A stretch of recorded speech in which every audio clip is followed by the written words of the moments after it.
रात को 10:30 बजे उसकी माँ आती है और उसे जूस का गिलास देती है। जूस में जहर मिला हुआ था। लड़की पहले तो थोड़ा पीती है और फिर कहती है कि ये बहुत स्ट्रॉन्ग है। इस साजिश को फेल होता देख उसके घर वाले ज़बरदस्ती उसको पकड़ते हैं और उसके गले में वो जूस उतार देते हैं। वो बच्ची 6 घंटे तक तड़फड़ाती है और फिर दम तोड़ देती है। सुबह 4 बजे तक वो मर जाती है और 5 बजे उसकी बॉडी का अंतिम संस्कार कर देते हैं। कितनी अच्छी बात है कि ये लोग अपनी बेटी को 6 घंटे तक तड़पा तड़पा के मार रहे हैं और फिर उसका अंतिम संस्कार भी करते हैं। धिक्कार है ऐसे लोगों पर जो अपनी बच्ची को सिर्फ इसलिए मार देते हैं क्योंकि वो एक दलित लड़के को पसंद करती थी, उससे शादी करना चाहती थी। और आज मैं आपको दिखाने जा रहा हूँ समाज का वो आईना जो समाज में इतनी जटिलता से है और उसकी कोई बात भी नहीं करता, और उसे कहते हैं ऑनर किलिंग।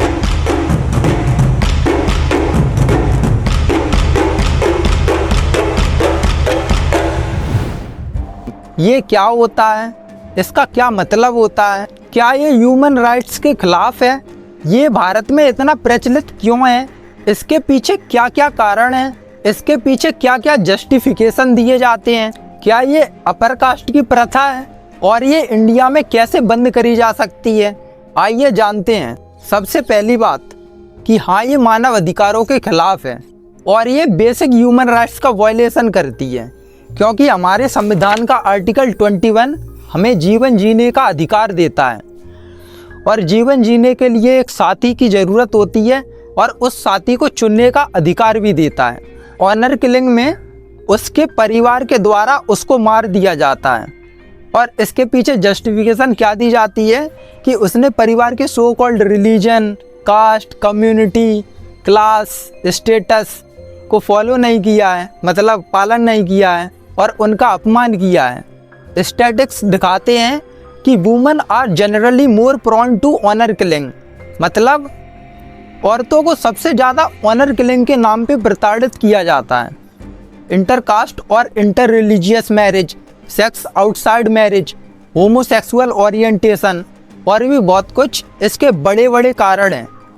इसके कुछ कैरेक्टरिस्टिक्स भी हैं, जैसे कि पूरी फैमिली मिलकर एक प्लान बनाती है और फिर उसी प्लान को अटेम्प्ट भी करती है।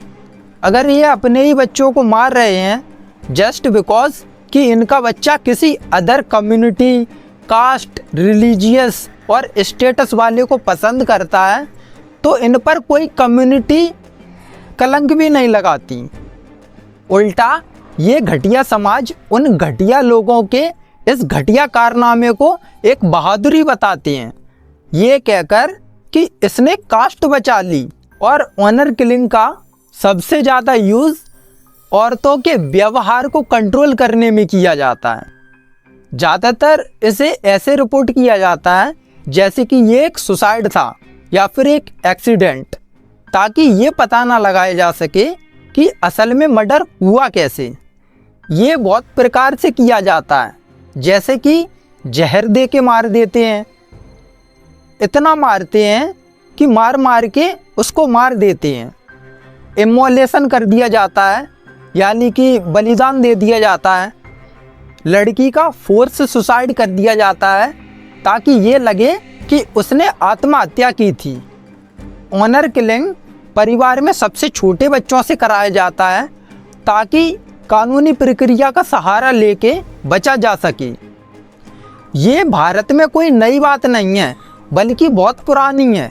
औरतों को आग में पटकने का पेशा बहुत पुराना है और इससे कोई अछूता नहीं है, पर आज के मॉडर्न टाइम में ये अपने नए रूप में है। औरतों और इसका डायरेक्ट संबंध कास्ट सिस्टम से है, जहाँ अपर कास्ट यानी कि हिंदी में हम उन्हें स्वर्ण बोलते हैं, तो उन्होंने अपनी रूढ़ विचारधारा लगाई रखी है। वो ये सोचते हैं कि दे आर सुपीरियर, और फिर वे अपने बच्चों को भी नहीं छोड़ते, उनका भी राम नाम सत्य कर देते हैं। और फिर ऐसे ही लोग हमें भागवत वगैरह में ये कहते हुए मिलते हैं कि जोड़िया तो भगवान बनाता है। इससे मुझे एक कहानी याद आ गई। एक बार एक लकड़हारा पेड़ काट रहा था। जब वह पेड़ कट रहा था तब उसके बगल में एक पेड़ बोला कि भाई तुझे कैसा लग रहा है। तो फिर वो पेड़ बोलता है कि भाई बाकी सब तो ठीक है, मगर ये पता नहीं चल रहा कि दर्द वो कुल्हाड़ी से लग रहा है या कि उसके पीछे लगे वो लकड़ी के हिस्से से। तो इसको सुन के वो जो पेड़ क्वेश्चन कर रहा था उसकी आंखों में आंसू आ गए। वैसे ही हम लोग ये जानते ही नहीं कि दर्द कौन दे रहा है, हमारे अपने या हमारे पराये। सदियों से औरतों को बहुत ज़्यादा सप्रेस किया गया, जिसके चलते एक मेल डोमिनेंट सोसाइटी उभर कर आती है और उस सोसाइटी को आज हम पैट्रियार्कियल सोसाइटी बोलते हैं। ये सोसाइटी औरतों के डिसीज़न को कंट्रोल करना चाहती है और इसके चलते जब लड़की अपनी मर्जी से शादी करना चाहती है तो उसके वाले भड़क जाते हैं। वो अपनी सेल्फ प्राइड बचाने के चक्कर में उसका गला घोंट देती हैं। सोसाइटी इसमें बहुत बड़ा रोल प्ले करती है। वो इन लोगों को ऐसा घटिया काम करने पर मजबूर कर देती है। समाज बहिष्कार, देश निकारा जैसे शब्द इसी से मिलते जुलते हैं। इनके पड़ोसी इन्हें अनदेखा कर देते हैं, आउटकास्ट कर देते हैं और धार्मिक स्थल में घुसने नहीं देते हैं।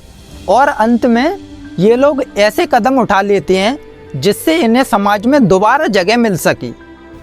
ये लोग ये सोचते हैं कि ऐसा करने से इनके आगे वाली पीढ़ियां डर जाएंगी। ये लोग ये सोचते हैं कि इनके बच्चों ने जो किया उसके कारण इनके परिवार पे एक धब्बा लग चुका है, जिसे ये मिटा रहे हैं। उसमें ये सेल्फ प्राइड ढूंढते हैं। ज्योतिषी और भाग्य जैसे अंधविश्वासों के चलते और कुछ पूजा में शामिल होने के चलते ये लोग अपने बच्चों की बलि दे देते हैं। अगर आप इन्हें गौर से देखेंगे तो ये लोग स्वार्थी, नैरो माइंडेड, स्टूपिड किस्म के इंसान होते हैं जो ये सोचते हैं कि ये लोग किसी दूसरे इंसान की ज़िंदगी ले लेंगे। प्रॉब्लम यहीं से स्टार्ट होती है कि ये लोग ये सोच लेते हैं कि जो काम ये कर रहे हैं उसे ये कर सकते हैं, जिस व्यक्ति को ये मार रहे हैं उसे ये मार सकते हैं। समाज में स्लेवरी ख़त्म कर दी गई, मगर जो ह्यूमन ओनरशिप का कॉन्सेप्ट है वो अभी भी इनके दिमाग में भरा हुआ है और इसे मास्टर एंड स्लेवरी मेंटलिटी कहते हैं। जब एक गुलाम अपने मालिक की बात नहीं सुनता है या उसके विपरीत काम करता है तो इससे ये पता चलता है कि मालिक एक कमज़ोर मालिक है। एक मास्टर की प्राइड उसकी पावर में होती है कि वो कितना कंट्रोल कर सकता है अपने गुलाम को। अब जब गुलाम अपनी बुद्धि चलाने लगता है तो फिर इससे मालिक को शर्मिंदगी महसूस होती है और फिर उसका गुमान डगमगाने लगता है। इसी कारण मालिक अपने गुमान को सेटिस्फाई करने के लिए वो अपने गुलाम को सज़ा देने लगता है। जितनी ज़्यादा सज़ा उतना ही ज़्यादा मालिक सेटिस्फाई होता चला जाता है। और इसी के चलते हमें ऑनर किलिंग के केसेस देखने को मिलते हैं। ऐसा एक नहीं, हर साल जाने कितने केसेस होते हैं और कुछ केसेस तो रिपोर्ट ही नहीं होते हैं। और ऐसा ही एक केस BBC में छपा हुआ था, India honour killing paying the price for falling in love. इसमें होता क्या है कि हरियाणा में एक यंग कपल शादी की प्लानिंग कर रहे थे और इन लोगों की ब्रूटली हत्या कर दी जाती है। BBC का रिपोर्टर रोहतक में जाता है जहां ये क्राइम किया गया, तो वहां वो देखता है कि बहुत सारे आदमी मरघट पे इंतज़ार कर रहे थे उस बॉडी का जिस बॉडी को उन लोगों ने मार दिया था, और वो लड़की की बॉडी थी। इसके 1 घंटे पहले इन्हीं लोगों ने उस लड़के की चिता को आग लगा दी थी जो इस लड़की को पसंद करता था। पुलिस ने बताया कि इन लोगों ने लड़के के हाथ काट दिए थे, उसके पैरों को चॉप्ड कर दिया था और उसका सर धड़ से अलग कर दिया था। अब लड़का और लड़की की चिता साइड बाय साइड जल रही थी और उन लोगों के परिवार वहाँ पे मौजूद थे। लड़के का नाम धर्मेंद्र बराक और लड़की का नाम निधि बराक था। जब सरनेम सेम होने पर ये हालत है तो फिर ये अदर कास्ट को क्या ही टॉलरेट करते होंगे। रिपोर्टर बताता है कि उसमें से किसी ने भी इस घटना की निंदा नहीं की, बल्कि उसमें से एक चाचा उठ के बोलते हैं कि अपने बच्चों को कौन ही मारना चाहता है, पर जो भगवान की मर्जी होती है वही होता है। तो चाचे रब दा शुक्रिया कर, पुलिस ओना नू गुल्ली डंडा ना पा दे। और चाचे जब उन्होंने इतना अच्छा काम किया तो फिर पुलिस उनके चुतड़लाल क्यों कर रही है। बड़ा आया हमें भगवान की मर्जी बताने, हथियार तुमने उठाई, हत्या तुमने की और मर्जी भगवान की बताते हो। शर्म कर चाचे। मैं उन लोगों से अनुरोध करूँगा कि ज़रा अपनी आंखें खोलिए, ये देखिए कि धर्म बनाने वाले कौन, उसे फॉलो करने वाले कौन। ये वही कम्युनिटी है जिसने आप पे इतने अत्याचार करे हैं जिसकी कोई सीमा नहीं है। इनके लिए आप एक बच्चा पैदा करने का साधन हो और इससे ज़्यादा कुछ नहीं।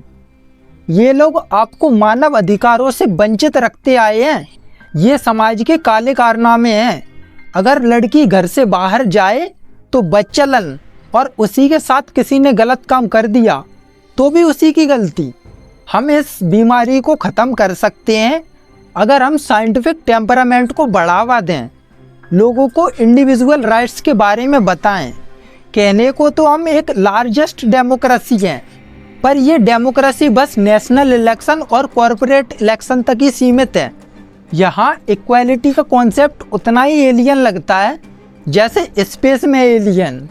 लोगों को पर्सनल फ्रीडम के बारे में कुछ जानकारी ही नहीं है, और अगर है भी तो उनकी सोशल लाइफ में ये दिखाई नहीं देती। यार, जो तुमने अपनी लाइफ में पढ़ा है उसे अपनी पर्सनल लाइफ में झलकाना चालू करो।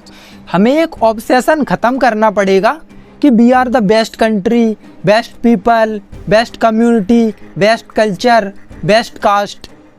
अरे ये भी तो सोचो कि किस प्रकार से बेस्ट। यहाँ तो एक अडल्ट को ये डिसाइड नहीं करने दिया जाता कि आगे चलकर फ्यूचर में वो कौन सा करियर ऑप्शन चुने। बस यहाँ एक नोशन बना दिया गया है, और वो ये है कि लड़की हुई तो डॉक्टर और लड़का हुआ तो इंजीनियर। कुछ पेरेंट्स ये सोचते हैं कि मैंने इसे जन्म दिया, पाला पोसा। अरे हाँ, मैं ये मानता हूँ कि पालना पोसना एक बड़ा काम है, it is such a humongous task. पर ये भी तो समझो कि वो आपकी प्रॉपर्टी नहीं है। Honour killing, constant criticism, emotional blackmail, ये सब क्रिमिनल बिहेवियर की कैटेगरी में आते हैं, और ये सब इंडिया में बहुत कॉमन है। पर इस पर आज कोई बात भी नहीं करता, और गवर्नमेंट इस पर कोई एक्शन भी नहीं ले रही। गवर्नमेंट का काम है समाज में जागरूकता फैलाना, ना कि नफरत। मैं आशा करता हूँ कि आपको इस वीडियो से एक आइडिया मिला होगा कि समाज में ऐसे नीच लोग भी रहते हैं, और शायद इस वीडियो को देख के उनका हृदय परिवर्तित हो जाए और किसी की लाइफ बच जाए। धन्यवाद।